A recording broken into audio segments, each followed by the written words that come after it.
Hi అండి, నమస్తే. నేను మీ Lakshmi. Welcome back to our channel. ఈరోజు మనం ఎంతో ఈజీగా, టేస్టీగా, కమ్మగా ఉండే రవ్వ లడ్లు చేయబోతున్నామండి. చాలా అంటే చాలా బాగుంటుంది రవ్వ లడ్లు అనేది. ఒక్కొక్కరు ఒక్కొక్కలాగా చేస్తూ ఉంటారు కదా. ఇలా నేను చూపించినట్టుగా ఒకసారి చేయండి. సూపర్ టేస్టీగా ఉంటుంది. చూస్తున్నారు కదండి, పైన జ్యూసీగా, లోపల సాఫ్ట్గా మనకు ఓపెన్ చేయగలనే తెలుస్తుంది. ఇలా చేసి పెట్టుకుంటే మనకి ఒక 10 రోజులు నిలువ ఉంటాయండి. టేస్ట్ కూడా సూపర్గా ఉంటుంది. ఇప్పుడు ఇది ఎలా చేయాలో తయారీ విధానం చూద్దాం రండి.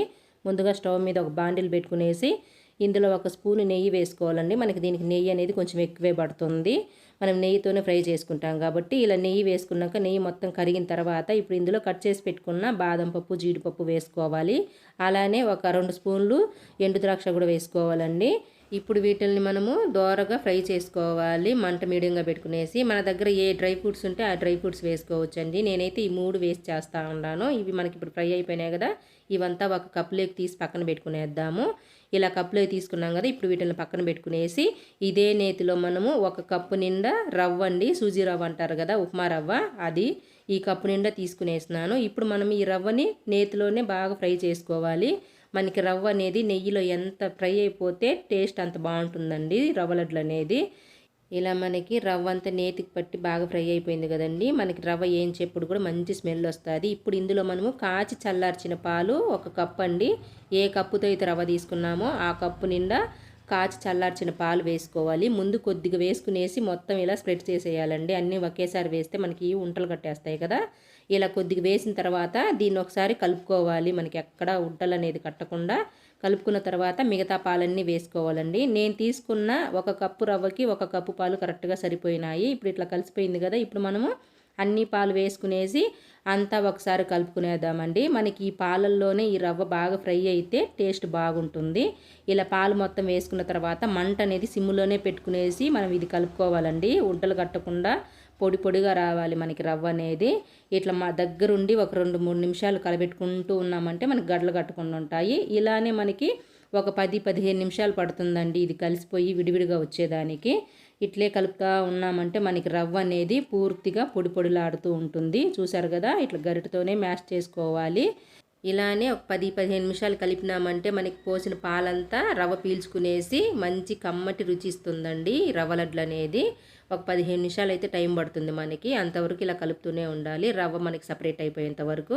చూసారు కదా, మనకి మొత్తం కలిసిపోయింది. ఇప్పుడు ఇందులో ఒక అరకప్పు ఎండు కొబ్బరి పొడి వేసుకునేద్దాము. ఎండు కొబ్బరి పొడి పైన తొక్క తీయకుండా అలానే మిక్సీ వేసినానండి. ఇట్లా వేస్తే కూడా చాలా టేస్టీగా ఉంటుంది. ఇప్పుడు ఈ ఎండు కొబ్బరి పొడి కూడా దీనికి బాగా పట్టేలాగా కలుపుకోవాలి. ఇలా కొబ్బరి పొడి అంతా రవ్వకు పట్టేలా కలుపుకున్నాం కదా. ఇలా వస్తే సరిపోతుంది. ఇప్పుడు మనం స్టవ్ ఆఫ్ చేసుకునేసి దీన్ని ఒక ప్లేట్లో వేసుకునేద్దాము. ఇలా మొత్తం ప్లేట్లో వేసుకున్న తర్వాత ఇప్పుడు ఇందులో స్వీట్కి సరిపడా అంతా చక్కెర వేసుకోవాలండి. మనం ఏ కప్పుతో అయితే రవ్వ తీసుకున్నామో అదే కప్పుతో అరకప్పు పంచదార వేసుకోవాలి. అరకప్పు అయితే సరిపోతుందండి స్వీట్ అనేది, ఎక్కువ తక్కువ అవ్వకుండా కరెక్ట్గా. ఇప్పుడు దీన్ని ఒక మిక్సీ జార్లో వేసుకునేద్దాము. ఇప్పుడు ఇందులోనే ఒక 5-6 యాలక్కాయలు కూడా వేసుకోవాలండి టేస్ట్ కోసము. ఇప్పుడు ఈ యాలక్కాయలని, చక్కెరని నున్నగా పౌడర్ లాగా చేసుకునేద్దాము. ఇలా మెత్తగా వేసుకున్నాం కదా. ఇప్పుడు దీన్ని మనం రవ్వ ప్లేట్లో వేసుకునేద్దాము. ఇలా రవ్వను ఒకసారి అనుకునేసి ఈ చక్కెర పౌడర్ని అంతా మధ్యలో వేసుకుందామండి. ఇలా చక్కెర పౌడర్ మొత్తం వేసుకున్న తర్వాత దీన్ని కలుపుకోవాలి. నాకు ఇది చిన్నదిగా ఉందండి గిన్నె, అందుకని నేను రవ్వ వేయించుకున్నాం కదా బాండిలు, అందులో వేసుకుంటా ఉన్నాను. మనకి కలిపేకి ఈజీగా ఉంటుందని. ఇప్పుడు మొత్తం వేసుకున్నాం కదా. చక్కెర రవ్వ కలిసిపోయేలాగా బాగా కలుపుకోవాలి. మనకి దీంట్లో ఇంక ఎటువంటి పాలు కానీ నెయ్యి కానీ అవసరం లేదు. మనకి రవ్వకి చక్కెరకి చమ్ము ఉంటుంది కాబట్టి అవే ఉండలు చుట్టేకి వస్తుంది. ఇప్పుడు ఇందులో ఫ్రై చేసి పెట్టుకున్న డ్రై ఫ్రూట్స్ కూడా వేసుకునేసి మొత్తం ఒకసారి కలుపుకోవాలి. ఈ డ్రై ఫ్రూట్స్ కూడా దీనికి పట్టేలాగా. చూసారు కదా, ఇలా బాగా కలుపుకోవాలండి. నేను డ్రై ఫ్రూట్స్ అనేది కొద్దిగా ఎక్కువే వేసుకున్నాను, మా పిల్లలు ఇష్టంగా తింటారని చెప్పి. ఇలా డ్రై ఫ్రూట్స్ కూడా వేసుకునేసి కలుపుకున్నాం కదా. మనకి చమ్మ అనేది కూడా ఎంత బాగుందో చూసారు కదండి. ఇంకా పాలు కానీ నెయ్యి కానీ వేయాల్సిన పనే లేదు.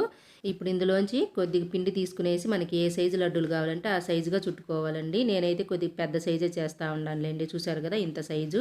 మనకి రౌండ్ కూడా ఎంత బాగా వచ్చిందో చూడండి, జ్యూసీగా. ఇప్పుడు దీన్ని ఒక ప్లేట్లో పెట్టుకునేసి మిగతా పిండినంతా ఇదేలాగా చుట్టుకోవాలండి.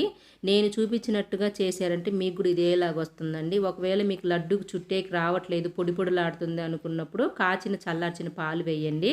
పాలు వేసినారంటే వారం రోజులు ఉంటాయి. అది నెయ్యి కాంచి పోసినారంటే 10 రోజులు ఉంటాయండి రవ్వ లడ్లు అనేది. దీన్ని బట్టి మీకు నచ్చింది వేసుకోండి. ఒకవేళ అట్లా లడ్డుకు రానప్పుడు.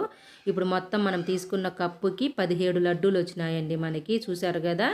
ఇలా ఈజీగా ప్రిపేర్ చేసుకునేసి పెట్టుకున్నామంటే ఎప్పుడు స్వీట్ తినాలనుకుంటే అప్పుడు తినేయచ్చు. నేను ఎలా అయితే చేసినానో అలానే చేయండి. మీకు కూడా ఇదే మాదిరిగా వస్తుంది. మనం ఈ రవ్వ లడ్లకి రవ్వ ఎంత వేయించితే అంత టేస్టీగా ఉంటుందండి. పాలల్లో వేసినప్పుడు పాలన్నీ అబ్జర్వ్ చేసుకునేసేంత వరకు వేయించినారంటే మీకు ఇలా జ్యూసీగా వస్తాయండి రవ్వ లడ్లు అనేది. టేస్ట్ కూడా సూపర్గా ఉంటుంది.